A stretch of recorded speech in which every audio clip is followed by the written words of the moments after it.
I believe we're live. So, what is up, guys? You know who I am, it's Jawsman.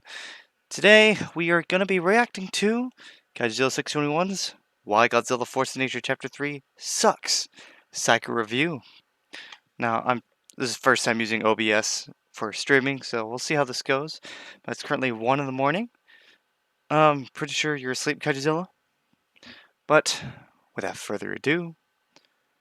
Actually, you know what? I'm going to open up my, my stream, seeing if there's a chat going on. Do we have a chat yet? Oh, we're gonna get that pop-out chat.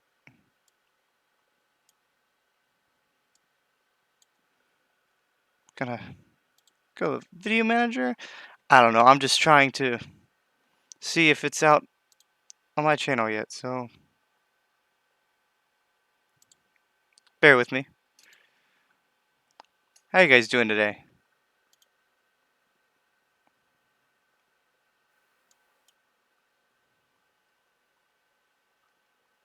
Alrighty, we got one watching. I think that might be me. So, without further ado, let's get into this.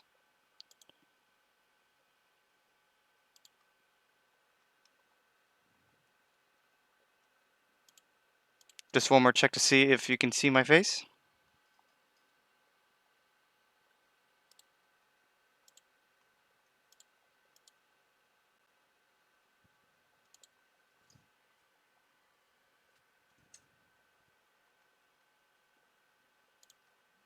Sorry. Alright, my channel.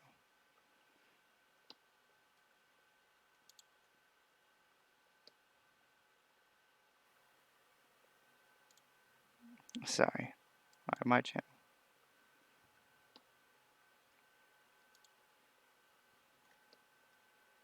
Alrighty. Let's go.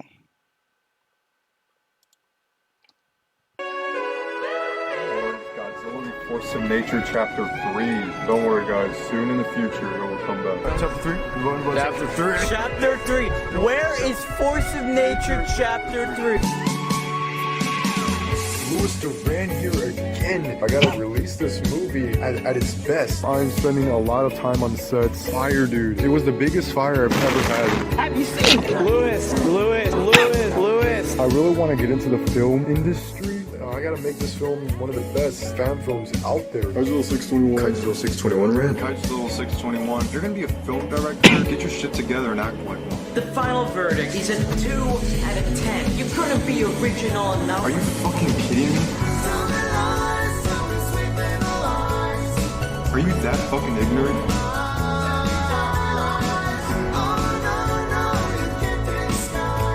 Stop doing videos. Godzilla Force of Nature Chapter 3 is about as funny as me getting diagnosed with chronic obstructive pulmonary disease. Not because it's the worst Godzilla fan film, but the fact that Lewis had the opportunity to put his A game in the film, yet he doesn't. I spoke with Lewis during the making of this review, making it clear that I'm not gonna pull back. Oh man. yeah, infinite feedback. Oh, it'll probably pop it. Hey Lewis! What the hell was that? If I become a meme because I ate 3 Godzilla toys, I want you all to shoot me. Have you ever tried a basketball? Watch this. I'm done. If I have to be harshly honest, then I have to be. This movie isn't horrible by I've already any seen chance, some but of it the review because frustrates he showed me a few It bits. frustrates me because of the baffling decisions made by Lewis. I want to help him. I really do. If Lewis just wanted to make a silly toy movie, then go ahead. More power to you. But you want to be a filmmaker when you grow up. And I'm actually gonna review this movie. Back when I made my Rise of Destruction review, I was being nice. As nice as I could have been. Since Lewis's audience is made up of mostly children, anything I comment on this film will probably be seen as hate. So no, I don't hate this movie because I don't want to leave him alone, or because I want to take fan films seriously, or because I want to lose people's respect, or because I'm gay. I just find it a little unfair how Lewis doesn't have to be creative in making a fan film while there are other unrecognized people out there with actual talent. I'll link some of these good fellas with some great stuff in the description below. I can't deny that Lewis tried. Sorry, I'm He did. posting this on Instagram. But does that excuse the issues of the film? No. Clearly not. Everyone tries when making a film. And knowing that Lewis wants to take film seriously, I really wanted to teach him. So, Lewis, if you're watching, just sit back, relax, have a cup of purple milk, and listen. Just listen to what I have to say and take my advice, alright, buddy? That being said, learn from this review and realize from my point of view why this film... Hi. You're being sent this video because someone wants to know what the fuck you were thinking. What the fuck was going through your head? What did you think was gonna happen? Are you just a fucking idiot? Did you just not think? What the fuck were you thinking? That's why they're sending you this video, because it absolutely fucking baffles them that you did something so fucking retarded. Yo, listen up, here's the story about a little guy that lives in a blue world. So this project began when a few trailers came out. When a few trailers came out. When a few... Okay, so a huge problem Lewis has had in the past is trailers. And the overabundance of them. I understand you want to feel like a big Hollywood filmmaker and want to have fun. What's the point of doing a fan film if you can't have fun with it? Well, people are just throwing stress on you while you're doing the film. If I'm doing a fan film and I have people like throwing hate comments and just making videos about my fan films, like, oh yeah, Lewis can't do this and effort, blah blah blah. Trust me, I've been trying. So like, if that's how you guys are gonna act, then expect no videos from me at all. Then. Ego. Louis Duran has too much pride. Too much pride, in fact. Oh, I've spent 3 hard, rough years of my life spending all that time editing, sitting, not eating for countless hours, starving, not doing any family activities, mosquitoes eating me up, Ebola! I think it's a little unfair. Lewis gets to complain during the filming of Force of Nature. I mean, I got assaulted by 3 drug dealers last night, smuggling heroin into my city. I also had to put down both of my dogs last night through euthanasia. Yeah, not a fun time! You get it! The movie is coming out, and by the time it actually releases, my expectations have just been shot up. In the end, after the overabundance in marketing, this fan film was just nothing. And that's honestly the worst feeling you can have. It wasn't the worst, nor was it prominent. It was just bland. But once again, my opinion is just my opinion. Tarnishing the general outlook of this movie isn't my plan. But knowing me, I usually go harder on things I dislike. And yes, that sounded right. Don't get me wrong, Lewis improved leagues to what he's done before, but that doesn't mean a 9 out of 10 is a justifiable rating for what he really gave us. But I can't help but ask why people are giving this film a 9 out of 10. I mean, if I was Lewis, I'd be like, whoa, 9 out of 10? 10 out of 10? God. I guess I'm doing something right. And my first move would be, wow. If people think this is the best I could do, then I don't have to get any better. Lewis, you have a significant amount of things to improve on. Probably the most fundamental parts of filmmaking. And we aren't going to see any improvements from Lewis from now on if no one points out the obvious flaws with this movie. So no, I'm not going to let Lewis off the hook that easy with this review. Well, I'm going to state every problem I have with this toy movie. Why is there a giant shadow on the sky? Why does the smoke look bad? Here we you go. could have used this cheap graphic. Why is there a giant hair strand on this guy's back? Lost so many lives that day. No one knows what day you're talking about. There were many days where people died. How does this guy see through these binoculars? Why are these soldiers dressed like 18th century Patriot soldiers? Is Mel Gibson commanding them off screen? Why isn't this muzzle flash aligned with the gun? Why is there a hole in this house? Just shoot the shot from the opposite side. No.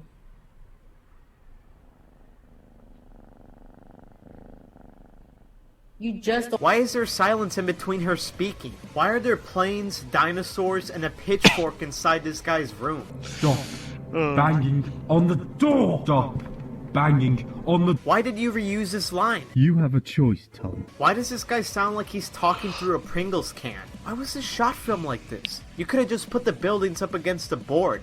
The sense of scale is completely gone. Shouldn't this guy be holding a gun? Why does Godzilla 2014 turn into Rise Goji?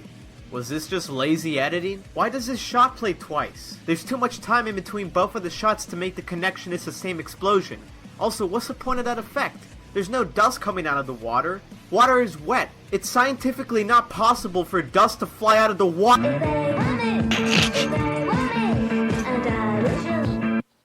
The most painful video on the internet, part 2.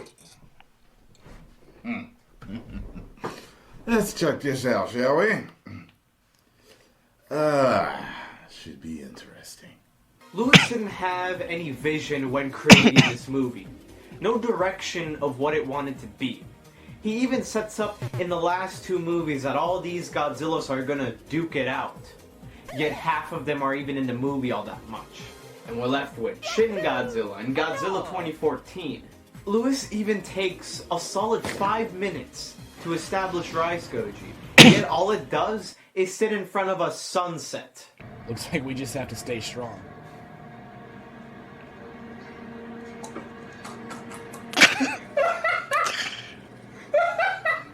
You bastard. You will pay for what you have done. Oh my god, the timing! Will kill you. Let's take a trip back down memory lane. With the first few Godzilla fan films being primarily just tributes to the practical set battles Toho used to do. Most of what was used in this era was figures. That hasn't changed a lot. So it had less to do with the story and characters, and more to do with the monsters. That's why everything was short and sweet. And a modern example of this is Metlo Kaiju Fan 97's animation film called Godzilla Monster War.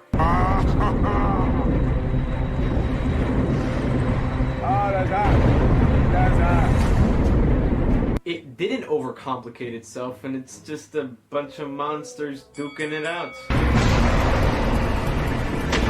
And however, Godzilla Wrath of the Hybrid didn't take this approach. This fan film is an example of placing more screen time on the human characters than the monsters. And that's what made this fan film more unique than the rest. It didn't focus on the usual tropes of just having a big boom monster fight. And after establishing what kind of Godzilla fan films exist, Louis Duran had 2 roads to go down. He had a more action-oriented film where the entire runtime is dependent on the monsters beating the crap out of each other. Or B, a more comprised character-driven movie where there are human interactions, characterization, character arcs, having the monsters as more of a backdrop for the overall foil of the story. Lewis eventually sat down for days, months. He's a caveman. And eventually came up with the idea, I don't know, let's try both. And for the most part, Lewis stuck with Road A. Hey, NK. More monster action heavy film. But since B is interjected a little, it becomes pretty convoluted. I asked some of you on Instagram which movie type is more favorable. And it's pretty half.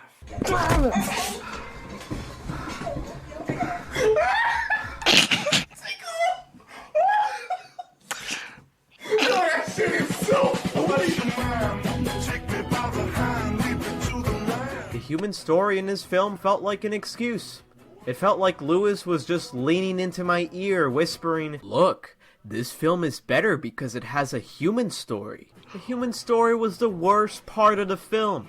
It was repulsive, confusing, annoying, cringy, Lewis, predictable, Not much lazy, etc. I don't even know the names of these characters. The only way I could find out is by going to the credits. I felt absolutely no sympathy towards these people when I'm supposed to cry, like it's the end of Toy Story 3. But once again, Lewis can't decide on any of the 2 roads, and this movie would have been more consistent if it was just a monster mash than this.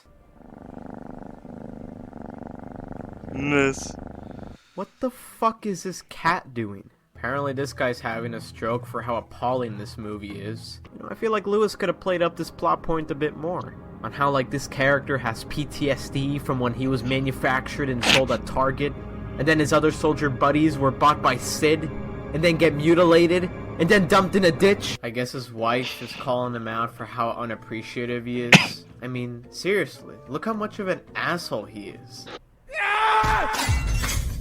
And the Oscar goes to... Oh yeah, once again, the voice acting is just laughable. Birds, all sorts of insects. Oh, like who cares about the insects? Fuck? I can't say that Lewis didn't try at making a story, yet his lack of one shows.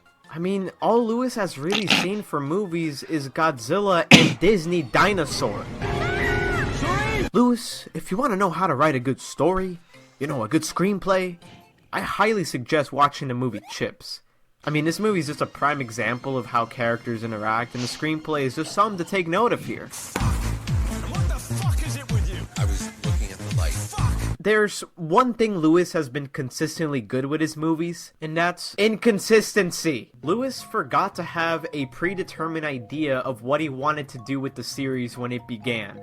The story in this movie just contradicts itself like every 5 seconds. Speaking of tragedies, when the first 2 chapters of Force of Nature came out, they were just tragedies. Yeah, you didn't know that? So in Force of Nature Chapter 2, the character John makes it clear that he wants Tom to kill all the monsters, and that value sticks with him after he thinks he's dead. Skip forward time, and now a soldier is infuriated by Tom's view of the monsters deserving a chance.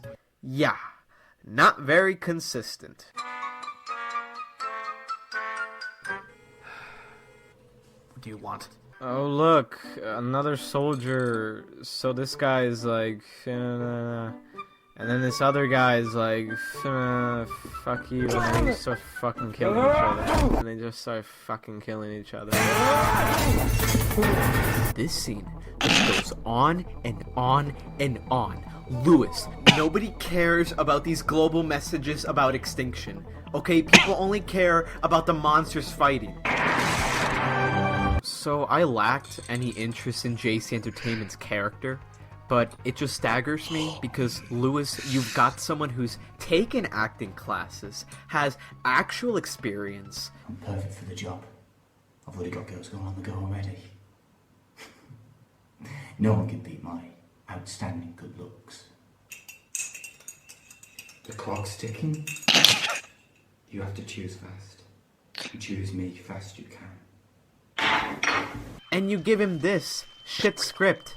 I'm not trying to take a hit at JC Entertainment, okay?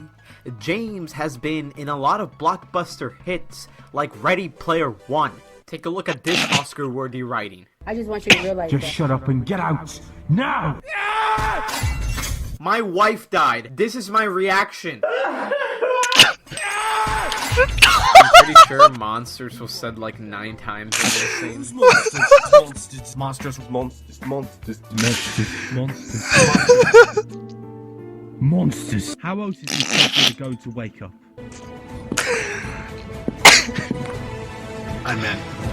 What? Dude asks you how to wake up Godzilla and you say, I'm in. He asked you a question. I'm in.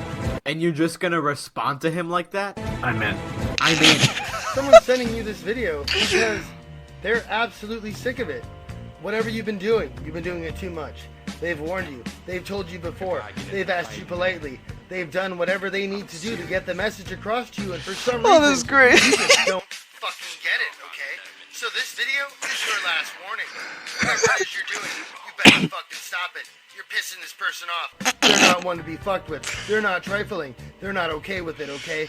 You understand that? Oh my God. I hope you do. Because it doesn't really matter. This is your last damn warning. Who are these people?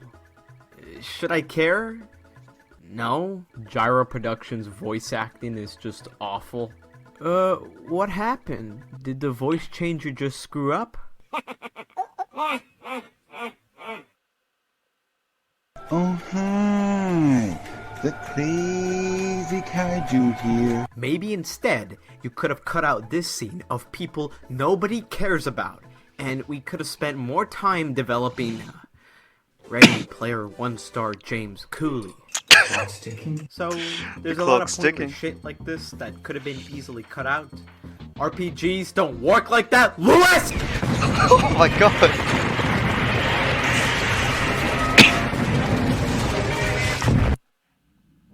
So, got this RPG here. These things are pretty powerful. There's my boy Louis right over there. Let's go check it out.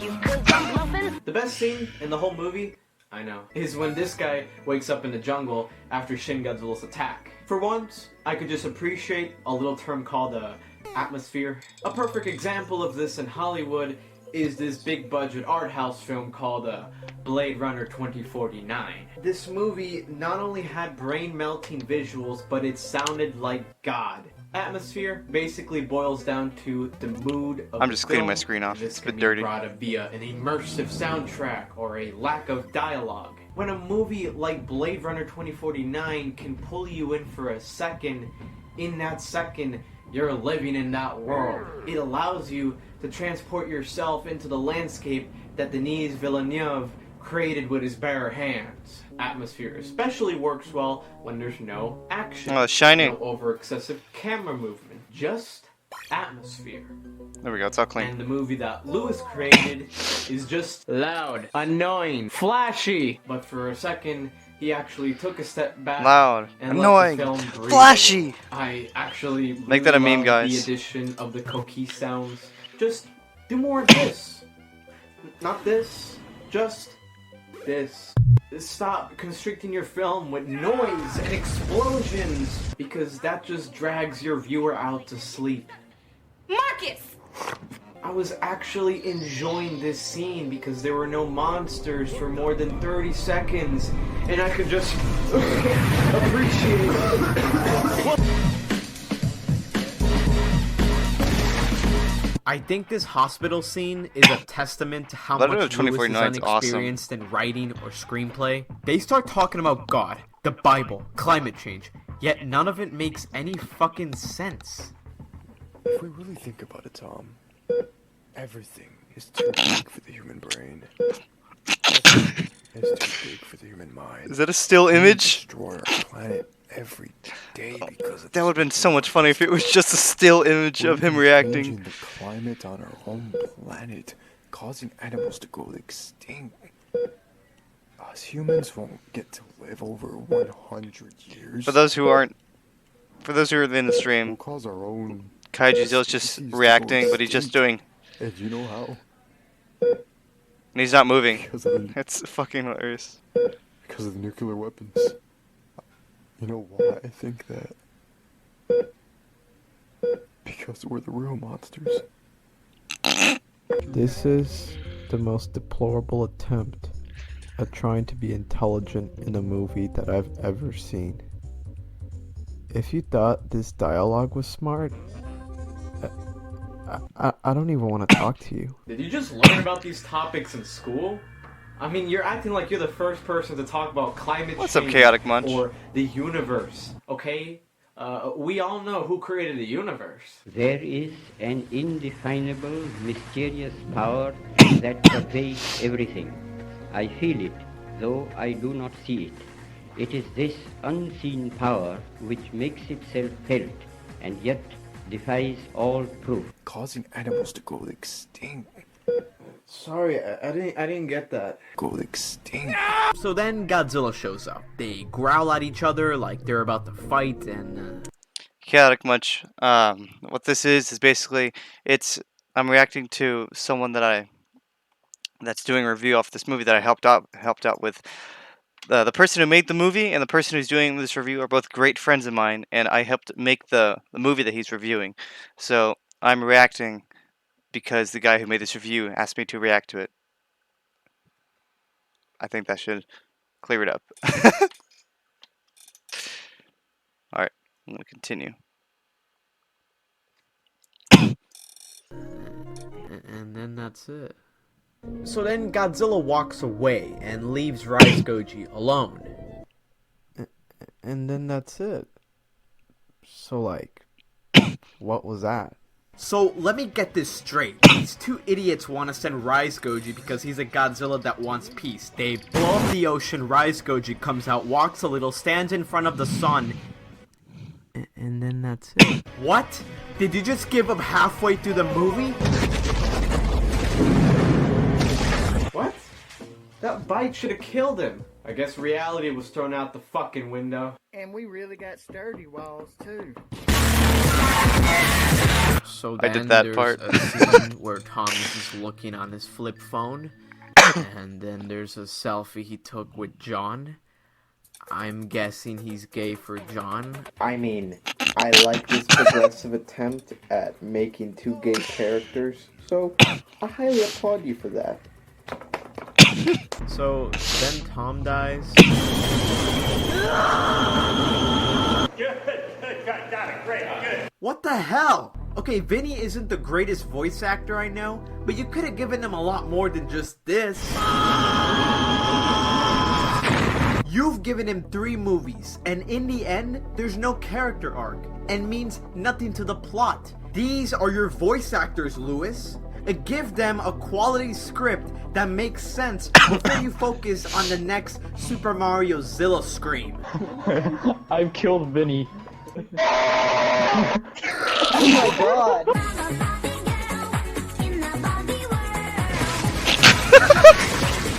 Oh, that was my edit too. It lacks substance. It felt like you put this movie on a conveyor belt to cash in on the Godzilla 2014 versus Shin Godzilla name for views. So then we go back to Shin Godzilla. He shoots his fire breath. There's an explosion. He roars. More explosions. Then more fire breath. He gets up, and then 2 fire breath. Then he falls. More fire breath. Explosions. And there's a trailer in this fight. Why? And then that's he. I didn't think it was virtually possible for this movie to get any worse. But the end credits. Why do you keep cutting back to that?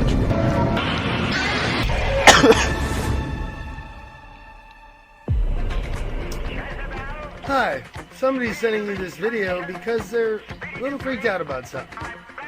You've been telling them a little too much about your sex life. I want to know how Lewis did this, but he managed to make in these 2 minutes the last 45 minutes of this movie completely fucking pointless. And you ask, why?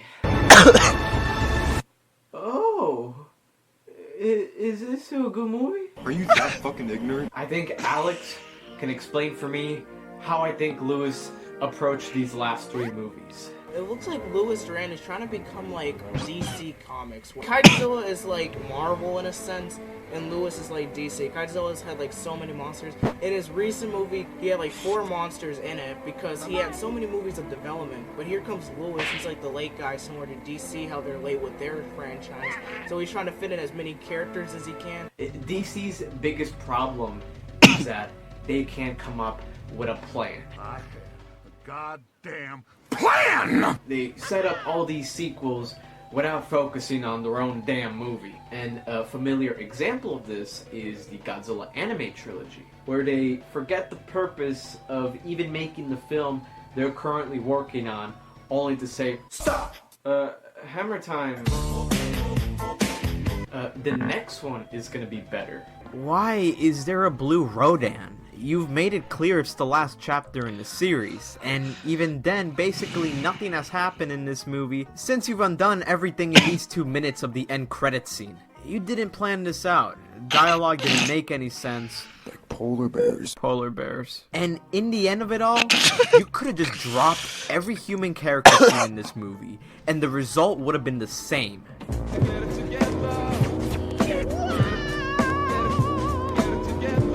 I think most of us can agree that the visual effects in this movie are pretty hit or miss. I guess they... I'm still trying to come up with who did the actual visual effects for this movie. You're being sent this video. Oh boy. Because somebody thinks you're pretty fucking cool. In fact, they think you're really cool. They've met you, they've checked you out, and they've seen how you are. And they've realized that you're just a great person. I guess the Aw. only way I can compare the visual effects of this movie between Jawsman's effects and Lewis's effects is by grabbing these two shot glasses. Alright, so see the ya. first glass here of orange juice is an actual representation of the amount of effects Jawsman actually did for the film, and as you can see here, it's a little over 50%. Now this shot glass of I don't even know what is representative of the effects Lewis did. Now taking these two glasses, I'm going to show you a representation of how much effects each person did mix into one. So I'm just going to take some of Lewis's effects here and pour it into that, like that, just fucking spilling all over. Now, in the end, this is pretty much a metaphor for how the effects look throughout the whole film. And as you can see, Jawsman's is put on the forefront, being the orange juice, and behind that orange juice, Lewis's effects pretty much represents the flaws or hidden by Jawsman's. And now we drink.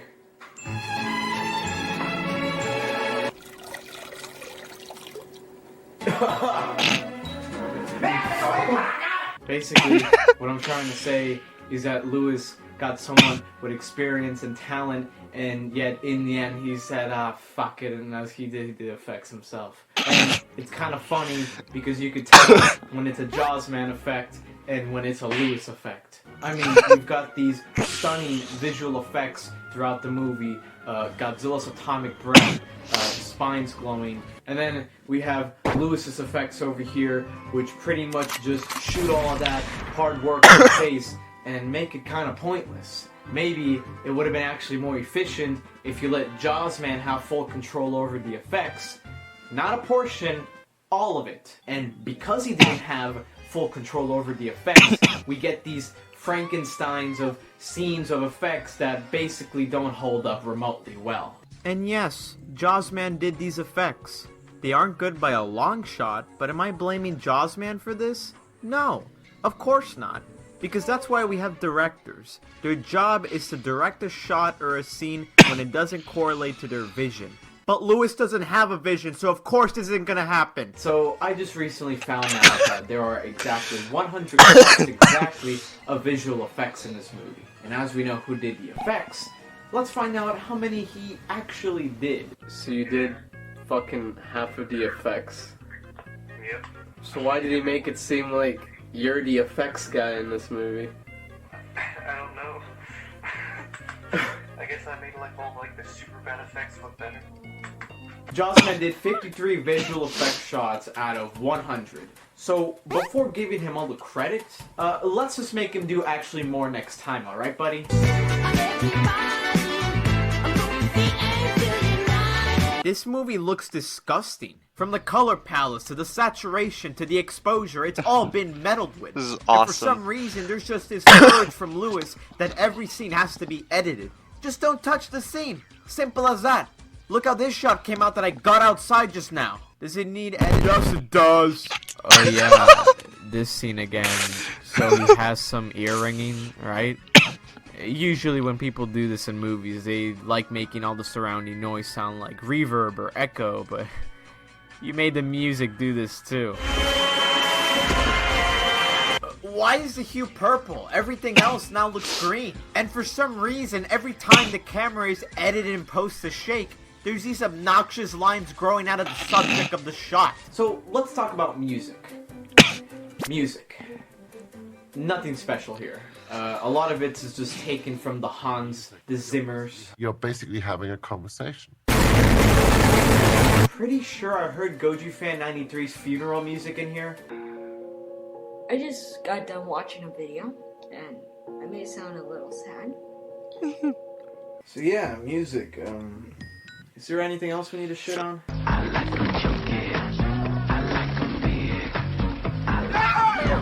Cinematography is fine, I guess. I mean, it's not creative in any ways. I mean, all you did was just shake the camera violently. Human scenes were shot pretty bland. I mean, it's just medium shot, medium shot, medium shot, medium shooter, medium. You shoot her a medium shot. What happened to this shot? It looked fine right here, but then the lighting was totally different here. So while a lot of these shots don't make any sense, there's a few decent ones here, like these. This is like the worst shot in the whole movie. Why? This mouse! Why did you film these two printed out flat sheets in a wide? You can see the edges. Is that a cassette? Cassettes. Why is John covered with a dirty, crumpled up doctor's coat? Is that hair? Why did you show it again?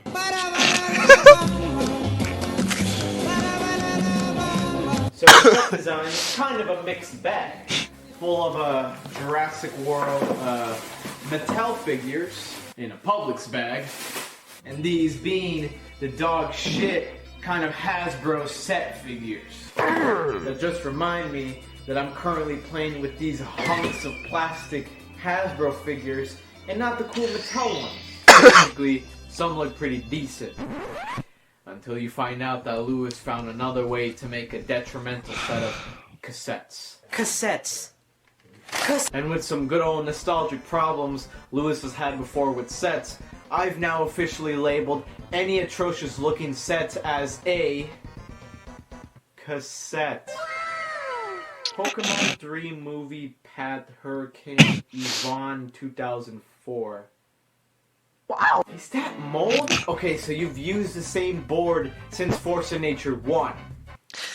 In 2016. Part of me is torn, because Lewis actually looks like he spent some time and patience on some of these sets, but then that's overshadowed with these interior sets. You like this cool city set? Well, too bad! You're gonna have to look at this creepy cowgirl covered in Smucker's grape jam with my dandruff-covered hair spiking out of the ground. You want actual scenery with a sense of scope and scale? Get out of here! You're gonna have to look at this 300-tall man standing aimlessly in front of the Chicago Tower. You want some common sense? Well, you're not gonna have it! You can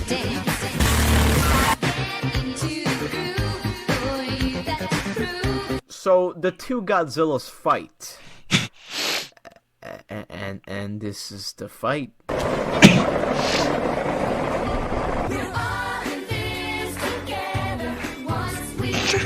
Godzilla Force of Nature Chapter 3 gets a 5 out of 10. You wanna know why this movie didn't work, Lewis? You had too much control. You did everything in the credits, and while that's not always a bad thing, it damaged what this film wanted to be. And at the end of the day, this movie didn't have any vision. We're up to Chapter 3 in this series, and I still have no fucking clue what's going on. And there is no story. And the only thing brought over from these 3 films is this guy. And this guy. And did they do anything to influence the plot in any way? No. So, why have him in the movie? You could have just made the movie about the monsters entirely. There's this constant flip-flop on the 2 types of films you could have done. The voice acting was just pretty bad. I mean, there is some talent. You got Ready Player One star James Cooley. Same with the effects. He didn't direct Jawsman enough to fix this. And once again, this is an actual fight that was left in the movie. These figures aren't even moving, they're just sliding on the ground to figure bash. Things I liked in the movie. I liked the one attempt at bringing atmospheres in scenes such as this. I genuinely liked these sets, and I thoroughly enjoyed some visual effects like these. So why am I making this review? Sure, Lewis and I are friendly towards each other, but I don't care, because I want these films to get actually better. That's why I spent a half an hour talking about this shit. I'm gonna be honest with you. This movie would have been a 6 out of 10. It would have, but I gave it a 5. Because you don't want to learn. You're not open to criticism. If you're shutting your ears out because I sound harsh, well, keep them shut. Because later on in life, people will be harsher on you if you don't want to learn. I gave up an entire month of my time stopping my movie, my projects, to help you. To only list the flaws, because that gives you the opportunity to realize and fix. And it is not my job. I'm not going to tell you what you have to do.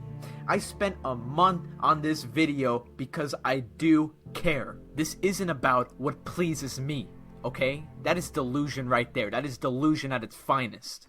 And I know Lewis will get better. I'm just waiting for him to get his come to Jesus type moment so he can actually realize the problems with this film.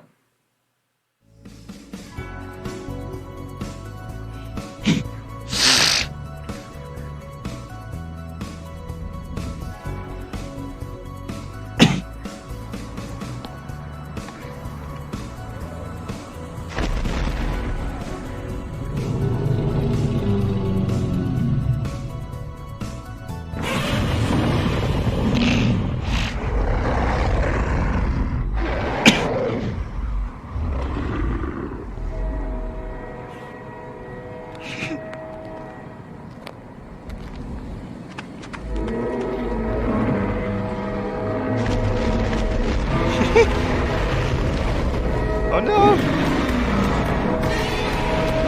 Get up! Get up! Get up! Come on! Are you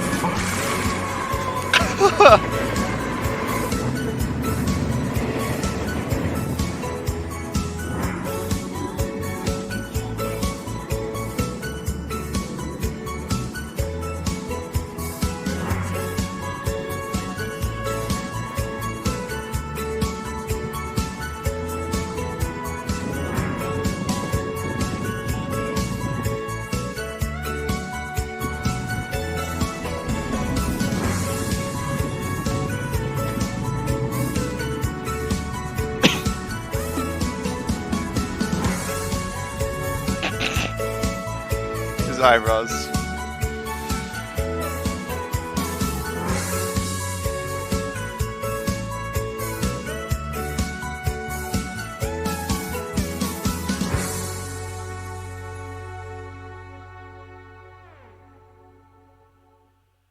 Stop doing videos. Well, guys, that was Force Nature. That was Why Godzilla Force Nature Chapter 3 Sucks by Godzilla 621. Now, I really hope you enjoyed this review. Or not review, reaction to the review of the movie that I helped out with. I really appreciated all the words you said, Godzilla 621. And, it